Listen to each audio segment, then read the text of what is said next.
Morning guys. So ഇന്നാണ് finally ആ day വന്നത്, എൻ്റെ വിസ്ഡം ടൂത്തിൻ്റെ സർജറി ഉള്ള ദിവസം. സോ ഞാൻ വിചാരിച്ചു ഈ ഒരു ദിവസം ഫുള്ള് വ്ളോഗ് ചെയ്തിട്ട് I let you know how was the experience, what did I eat and how was the whole process എന്നുള്ളത്. So please do comment up. So ഡോക്ടറിൻ്റെ ഓഫീസിൽ നിന്ന് വിളിച്ചിട്ടുണ്ടായിരുന്നു.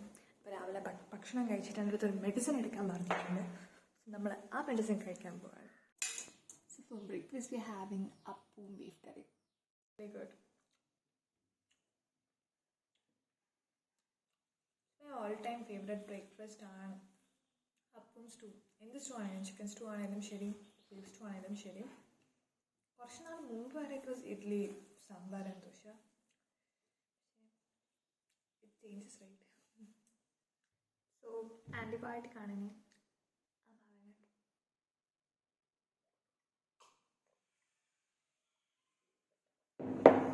done with that also. So now I'll take you to a quick story about how I എൻ്റെ wisdom tooth വന്നു തൊട്ടിട്ട് എങ്ങനെയാണത് surgery ചെയ്ത് കാണാൻ. സോ വിസ്ഡം ടൂത്ത് വന്നു കഴിഞ്ഞാൽ എല്ലാവരും പറിച്ച് കളാറുണ്ടോ? ഇല്ല, പ്രോബബ്ലി. എൻ്റെ കാര്യത്തിൽ എങ്ങനെയാണെന്ന് വെച്ച് കഴിഞ്ഞാൽ ഒരു 1 month ആയിട്ട് എൻ്റെ ഈ ഒരു സെക്ഷൻ, ഈ ഒരു ലെഫ്റ്റ് സൈഡിലാണ് എനിക്ക് വേദന. നല്ല രീതിയിലുള്ള വേദന, അത് ലൊക്കേറ്റ് ചെയ്യാൻ പറ്റാത്ത വേദനയാണ്. ഇവിടെയാണ് കറക്റ്റ് സ്പോട്ട് എന്ന് എനിക്ക് പോയിന്റ് ഔട്ട് ചെയ്യാൻ പറ്റുന്നുണ്ടായിരുന്നില്ല. ആ ഒരു രീതിയിലുള്ള പെയിൻ വന്നപ്പോഴാണ് ഞാൻ ആക്ച്വലി ഡോക്ടറെ പോയി കാണിച്ചത്. ഫസ്റ്റ് ഡോക്ടർ എൻ്റെ അടുത്ത് പറഞ്ഞത് എന്താ വെച്ചാൽ, നോക്കിയിട്ട് കാണുമ്പോൾ ഒന്നും തോന്നുന്നില്ല, എല്ലാം ഓക്കെ ആയിട്ട് തന്നെയാണ് തോന്നുന്നത്, എന്താണ് വേദനെടുക്കുന്നതെന്ന് അവർക്ക് പറയാനായിട്ട് പറ്റിയില്ല. ദേ സെഡ് മൗത്ത് ഒന്ന് ക്ലെൻസ് ചെയ്ത് കഴിഞ്ഞാൽ may be I can understand എന്ന്. പക്ഷെ അവർ പറഞ്ഞു ഇങ്ങനെ വിസ്ഡം ടൂത്ത് വരുന്നുണ്ട് എന്നുള്ളത്.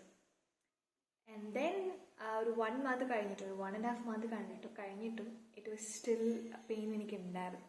പിന്നെ ചെറുതായിട്ട് സ്വെല്ല് ചെയ്യാൻ തുടങ്ങിയപ്പോൾ I was suggested another doctor. So he was the one who suggested that I should get this thing removed. ഈ വിസ്ഡം ടൂത്ത് ഇവിടെ ഇരിക്കുന്നതുകൊണ്ടാണ് ഫുഡ് വന്ന് ഡെപ്പോസിറ്റ് ആയിട്ട് അവിടെ ഗം ഇൻഫെക്ഷൻ വന്നു, അതുകൊണ്ടാണ് സ്വെല്ലിങ് ഉണ്ടായത്. സോ സ്വെല്ലിങ് എല്ലാം കഴിഞ്ഞു, അത് ക്ലീൻ ചെയ്തു. പക്ഷേ ഈ ഒരു പ്രശ്നം വീണ്ടും റിക്കറിങ് ആയിട്ട് വരാൻ സാധ്യതയുള്ളതുകൊണ്ട് ഈ പെയിനും ഇറിറ്റേഷനും ഒക്കെ ഈ ഒരു പല്ല് വരുന്നതിൻ്റെ കാരണമെന്ന് പറഞ്ഞു. ഈ പല്ലിന് ആക്ച്വലി വരാനുള്ള സ്പേസ് എൻ്റെ ഈ ജോയ്ക്കകത്തില്ല, അതുകൊണ്ടാണ് ദിസ് ഈസ് ബിക്കമിങ് പെയിൻഫുൾ. പക്ഷെ കുറേ പേരുണ്ട് ഈ വിസ്ഡം ടീത്ത് വരുമ്പോൾ ഒരു പെയിനും ഇല്ലാതെ നോർമലായിട്ട് പോകുന്ന ആൾക്കാർ, അവർക്കൊന്നും ഒരു കുഴപ്പമില്ല. But people who are suffering from this pain, ഇങ്ങനെ ഒരു ഡിസ്കംഫർട്ടായിട്ടുള്ള ഒരു പെയിനാണിത്. അത് അനുഭവിച്ചവർക്ക് അറിയാം എത്രത്തോളം വേദനയുണ്ടെന്ന്.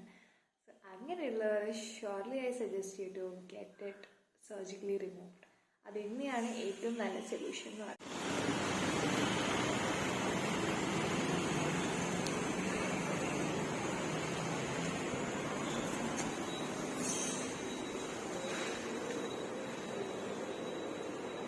സോ നമ്മളുടെ ഡെന്റിസ്റ്റിൻ്റെ അവിടെ വന്നേക്കാണ്. ഫൈനലി കോൺസ്റ്റന്റ് പെയിനടുത്ത് കളയാൻ പോവാണ്. So I'm done. ഇപ്പോൾ പഞ്ഞി കടിച്ചു പിടിക്കാൻ വെച്ചേക്കൂടെ.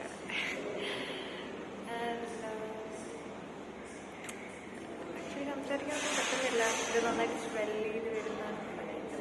കുറഞ്ഞു വരുന്നത്. സോ ഇതായിരുന്നു എൻ്റെ ആ പല്ല് ഗൈസ്, ഇതായിരുന്നു പല്ല്.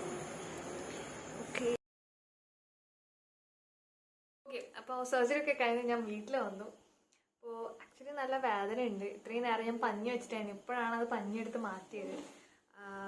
ആ ഒരു പല്ല് പോയതിൻ്റെ ഒരു ഭയങ്കര ആശ്വാസം ഉണ്ടെങ്കിൽ പോലും ഇവിടെ മൊത്തം നീര് വന്നിട്ടുണ്ട്.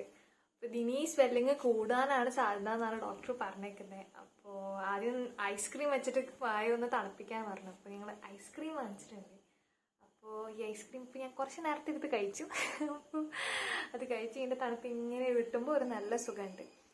ഇത് കഴിഞ്ഞിട്ട് ഐസ് ബാഗ് കഴിക്കണം. അത് കഴിഞ്ഞ് ലൈറ്റായിട്ടുള്ള ആഹാരമാണ് കഴിക്കാൻ പറഞ്ഞേക്കുന്നത്. ഫുഡും ഓട്സാണ് ഇപ്പോൾ ഞാൻ കഴിക്കാൻ പോണത്. സ്പൈസ് ഉള്ളതോ ചൂടുള്ളതോ അങ്ങനത്തെ ഭക്ഷണങ്ങളൊക്കെ ഒഴിവാക്കാൻ പറഞ്ഞിട്ടുണ്ട്. അതുപോലെ ഇറച്ചി, മീൻ, ഇതെല്ലാം നോഹോ. എന്തൊരു സുഖം, എന്തൊരു സുഖം. മസ്തക്കാക്കല്ലേ മള് അങ്ങോട്ട് ആക്ക അധികം. അവിടെ തണുപ്പ് കിട്ടാനാണ് ഇത് കഴിക്കാൻ പറയണേ, അല്ലാണ്ട് അത് തിന്നാനല്ല. ആ ഭാഗത്തേക്ക് ആക്ക്.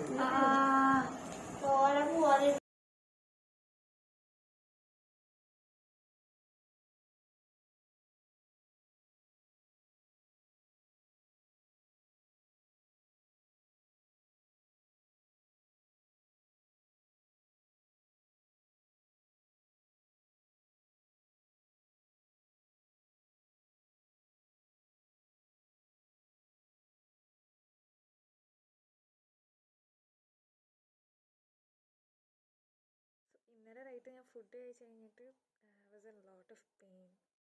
I literally cried. അത്രയധികം പെയിൻഫുള്ളായിരുന്നു അത്. സോ രാത്രി ഒരു 11 ആയപ്പോഴും എനിക്ക് ഭയങ്കര പെയിൻ ആയപ്പോൾ ഞാനൊരു പെയിൻ കില്ലർ എനിക്ക് ഡോക്ടർ ഓൾറെഡി തന്നിട്ടുണ്ടായിരുന്നു, നല്ല പെയിൻ വരുമ്പോൾ കഴിക്കാനായിട്ട്. സോ ഞാൻ ആ ടാബ്ലറ്റ് എടുത്തു. അത് കഴിഞ്ഞൊരു 3-4 hours കഴിഞ്ഞപ്പോൾ എൻ്റെ പെയിൻ മാറി. പെയിൻ ഒന്ന് കുറഞ്ഞു. So that I can sleep. അത് കഴിഞ്ഞിട്ടാണ് ഞാൻ ഉറങ്ങിയത്.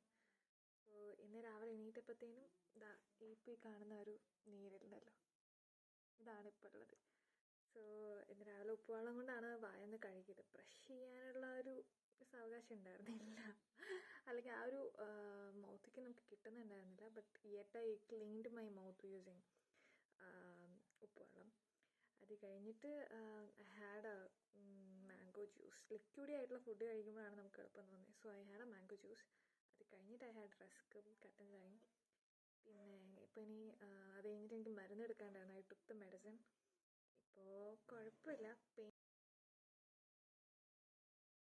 Pain to. സോ എൻ്റെ ഫേസിൽ കണ്ടറിയാം നല്ലൊരു ഒരു സൈഡ് വശം ഇങ്ങനെ വലുതായിട്ട് സ്വള്ളനായിട്ട് വന്നിട്ടുണ്ട്. സോ ഇതിങ്ങനെ വീർത്ത് വന്ന് പിന്നെ വീണ്ടും ചുരുങ്ങി വരുന്ന ആ ഡോക്ടർ പറഞ്ഞിരിക്കുന്നത്. അപ്പോൾ ദിസ് ഡേ 2. ലെറ്റ്സ് സീ എന്താണ് ഇനി ഉണ്ടാവുന്നതെന്ന്. ഇന്ന് ഉച്ചയ്ക്ക് ഞാൻ കുറച്ച് ചോറ് കഴിച്ചായിരുന്നു, കുറച്ച് ചോറും സാമ്പാറിൻ്റെ കഷ്ണം കൂട്ടിട്ട് ഐ ഹാഡ് മൈ ലഞ്ച്. ഡിന്നറിന് I am thinking of getting some bread. So it's day 3. എൻ്റെ സ്വെല്ലിങ് ഇപ്പോൾ അത്യാവശ്യം നല്ല രീതിയിൽ കുറഞ്ഞു. ഇന്നും ഞാൻ പെയിൻ കില്ലർ എടുത്തില്ല. ഓൺലി ഒരു ആൻറ്റിബയോട്ടിക്കും പിന്നെ സ്വെല്ലിങ്ങിൻ്റെ ഒരു ടാബ്ലറ്റ് മാത്രമേ ഉണ്ടായിരുന്നുള്ളൂ. കുറച്ചുകൂടി നന്നായി ഫുഡൊക്കെ കഴിക്കാൻ പറ്റി. ഭയങ്കര ഹെവി ഹാർഡായിട്ടുള്ള ഫുഡല്ല. ചോറ്, സാധാ നമ്മൾ ചോറ് കഴിക്കാം. പിന്നെ ബ്രെഡ്, കൊള്ളി, അങ്ങനത്തെ കുറച്ച് സാധനങ്ങളൊക്കെ കഴിച്ചു. And it is feeling good. Yeah, അത്യാവശ്യം ആൾക്കാർ നോട്ടീസ് ചെയ്യുന്ന രീതിയിലുള്ളൊരു സംഭവം ഉണ്ടെങ്കിൽ കൂടെ ഇറ്റ് ഈസ് കുറച്ചുകൂടി സെറ്റിലായി വരുന്നുണ്ട്. കുറച്ച് കുറഞ്ഞു വരുന്നുണ്ട്. And yeah, people might Singh like ഞാൻ ശരിക്കും തടി വെച്ചാൽ എങ്ങനെ ഉണ്ടാവും. അത് ഈ ഒരു സൈഡ് ഉണ്ടല്ലോ, ഈ സൈഡ് കറിയിൽ പിടിച്ച് കഴിഞ്ഞാൽ it's literally me at gaining 10 more kilos than I am right now. It's very funny. നമ്മുടെ ഫേസ് ഒരിക്കലും ഇത്രയും വലുതാവുമെന്നോ അല്ലെങ്കിൽ ഇത്രയും തടി വയ്ക്കുമെന്ന് നമ്മൾ വിചാരിക്കുന്നില്ല. സ്വെല്ലിങ് ഉണ്ടാവുമെന്ന് പറഞ്ഞാലും നമ്മുടെ ഫേസിൽ സ്വെല്ലിങ് വരുന്നത് ഞാൻ ആദ്യമായിട്ടാണ് എക്സ്പീരിയൻസ് ചെയ്യുന്നത്. It was very fun. നമ്മൾ പുറത്തേക്കൊക്കെ ഇറങ്ങുമ്പോൾ ആൾക്കാർ അയ്യോ മോളെ എന്താണ് ഇവിടെ ഇങ്ങനെ പഞ്ഞി അടിച്ച് വെച്ചിട്ടുണ്ടെന്നൊക്കെ പറയുമ്പോൾ ഇറ്റ്സ് ലൈക്ക് ചേച്ചി ഇറ്റ്സ് ജസ്റ്റ് എൻ്റെ പല്ല് പറിച്ചിട്ടുണ്ട്, അതിൻ്റെ നീര് വന്നേക്കുന്നതാണ്. ഒരു അവിടെ കയറ്റി വെച്ചേക്കുന്ന പോലെയാണ് എല്ലാവർക്കും തോന്നുന്നത്. So yeah, that's my third day.